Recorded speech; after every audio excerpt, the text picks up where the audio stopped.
Good evening, my name is Garrett, and welcome to The Last Call. On tonight's Versus, we have Ardbeg Uigedail coming in at a 54.2% ABV, no official age statement, versus Ardbeg BizarreBQ coming in at a 50.9% ABV, no official age statement. So last week I posted a video over a comparison between the Uigedail and the Ardbeg, and I had some fun in there and didn't really pick a winner because they're both amazing bottles. However, a commenter, which I'll put your name over here because I didn't want to mispronounce your name, said, hey, you should do a comparison between the Uigedail and BizarreBQ because I'm having problems trying to decide on which one to buy. And I thought, what better ones to do? I don't know why I didn't think of that myself. When it comes down to it, a lot of the Ardbeg fans love Uigedail. The sherry cask they're using over here just adds such a depth of flavor to things that it's a hard one to ever argue with. However, this was actually in my top 5 list of whiskeys of the year because it blew me out of the water. So what they're doing over here with BizarreBQ, even though it is kind of a celebrity branded, I guess, DJ Barbecue, but what they're doing is they're using a double charred oak cask, Pedro Menez sherry casks, and then a special barbecue cask, whatever that means. So they're using 3 different casks over here, plus the ex-bourbon, the whiskey itself has probably been in as well. Over here, you're getting an ex-bourbon and just an ex-sherry cask. Now, I'll be honest, I'm really excited to see how this one goes. So let's just get into things. As always, we're talking about color, notes, taste, wrap it up in the market price section, and pick a winner. Let's just get into it.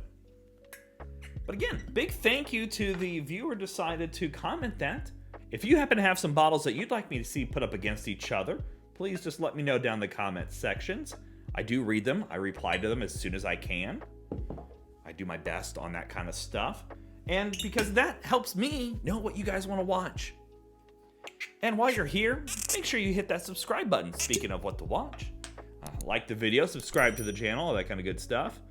Become a member if you'd like. We have membership tiers. If you're interested in some individual reviews over Ardbeg, they'll be linked up above and down below. But let's get into colors here. So, based on color, they are very, very close. If I had to guess, the Uigedail is slightly darker, but just by a couple percentages. It's very darn close on color, but it is very darn close. All right. Let's start on notes for the Uigedail. And this is honestly why so many people love Uigedail. It is rich. It's fruity, dark, rich plum notes. A bit of like almost black cherry for me today. That little bit of lemon zest I'm finding. I tend to find that in Ardbegs anyways. But the dark fruit notes, like if you took a fruit cake and just removed the cake and left all the fruit, I feel like that's what comes across in this. It's rich and it's sweet. At the end of the day, it's still an Ardbeg. You're still finding that smoky, the earthy, the peaty, the sea salt on the nose. The thing of it is that sherry cask really does tame it down a few degrees, but overall, beautiful on the nose. There's no ABV, nothing harsh, no off notes. That sherry cask just brings in that extra layer. Again, for me, it's just those dark, rich fruit notes and that bit of campfire. But for me, I still love that bit of charry, earthy, peaty, smoky starts coming through just a little bit. Because obviously, I'm a big fan of that. Beautiful nose. All right, let's go over to the BizarreBQ. Wow, very similar on the nose.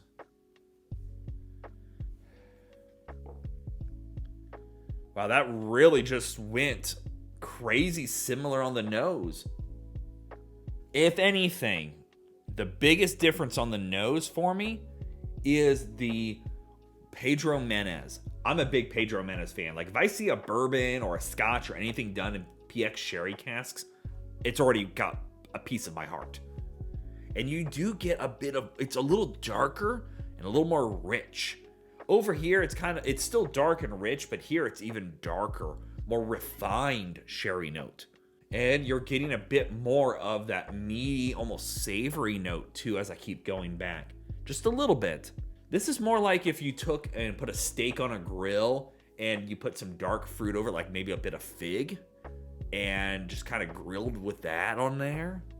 You're still getting some beautiful notes, that bit of lemon zest, the oak, the vanilla, the caramel. But if anything, I would say the sherry notes are a little darker and you're getting a little bit more savory to it. Again, for me, it's like a nice steak on there. All right, let's go for taste on the Uigedail. To be honest, that's just a phenomenal sip. What that sherry cask does to Ardbeg, it elevates it. It makes it sweeter and more approachable, in my opinion, while you're still getting all that smoky sea salt and earthy, tarry notes. You're also getting that beautiful dark fruit, bit of nuttiness in there. I wonder if they're using an Oloroso sherry over here, which would, it kind of makes sense. But the nuttiness is starting to show up a bit more for me on the taste. You are still getting those dark fruits like the plum and black cherries and those kind of things. And maybe even a little bit of berryness going on for me right now. There's no ABV burn on this. It coats the palate to a T. Beautifully soft, smoky, earthy. The saltiness, it almost stings a little bit on the palate for me. But beautiful. That sherry cask does exactly what it needs to do. It lightens everything up, but you don't lose out on that smokiness. It's earthy, and for me, you get a little bit of like a tarriness going on in here, and it's just gorgeously done on the palate. All right, let's go for a taste on the BizarreBQ. And to be honest, boy, oh boy, that's a great sip. The BizarreBQ just brings in all that meaty, charry savoriness, like a freshly, you just grilled a steak out there. It's got that nice bark on it. It's earthy, it's salty. You run your knife over and you can hear that bark on the outside, nice and just grilled to perfection. And when you take a bite, you taste the grill marks. That's BizarreBQ. It's earthier. It's a little not as salty, I guess I would say, as the Uigedail, but you're still getting a lot of those great fruit notes in there. The bit of plum for me and figs are really showcased well. Again, it'd be like if I took a fig, put it on the grill for a little bit and put that over my steak as well. The smokiness is there. I would say this has a higher level of smoke to it than the Uigedail, but that is just a beautiful sip.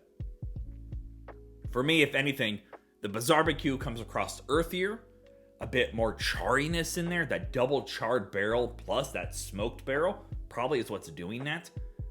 It's not really sweet, for me at least. And it might be, we might be getting flavor blind already. So you do have to kind of keep that in mind here a little bit. Definitely you get the darker fruit notes. This is sweeter overall. This is more savory overall. All right, let's talk about market price, because we all know market price is market price and it's always going to vary. So when it comes to Uigedail, it's part of their core lineup. It's a shelf-stable bottle. Most places are seen as between $85 to $95, usually sub $100 or right about there. Whereas the BizarreBQ is a limited edition bottle, but usually could be found in the best markets at about $90-ish. So let's split the hairs on today's final. If both of these are both $90, grab this while you can. That's just me being honest. For a limited edition bottle, they did a great job on this bottling. This is shelf stable. You could pick this up 2 weeks from now, 6 weeks from now, 10 weeks from now. It's going to be the same bottle. This is going to be gone eventually. So for me, that wins it. Just based upon that, because I could pick this up another day.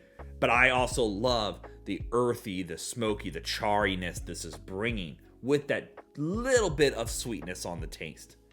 But at the end of the day, if this is overpriced, if this is over $100, go over here. The Uigedail is worth it any day of the week. But again, it's really going to come down to what you're really looking for. If you're wanting those sweeter, more luxurious flavors, go with the Uigedail. If you're looking for more meaty, smoky, charry, and a little bit of sweet, go with the BizarreBQ. But at the end of the day, you give me a pour of either of these, I'm going to be a happy camper. So yeah, there you have it, folks. Ardbeg Uigedail versus Ardbeg BizarreBQ. If you have any questions about either bottle, let me know down in the comment section below. I will do my best to answer it. And if you have any bottles I should do an A-B comparison against, much like our viewer here, which I'll put his name again. Big shout out to you. Thank you so much. Let me know down in the comment section as well. I love doing these A-B experiences. It helps me learn, also helps you learn, and maybe make a smart decision with your wallet. And as always, may your last drink of the night be the best one.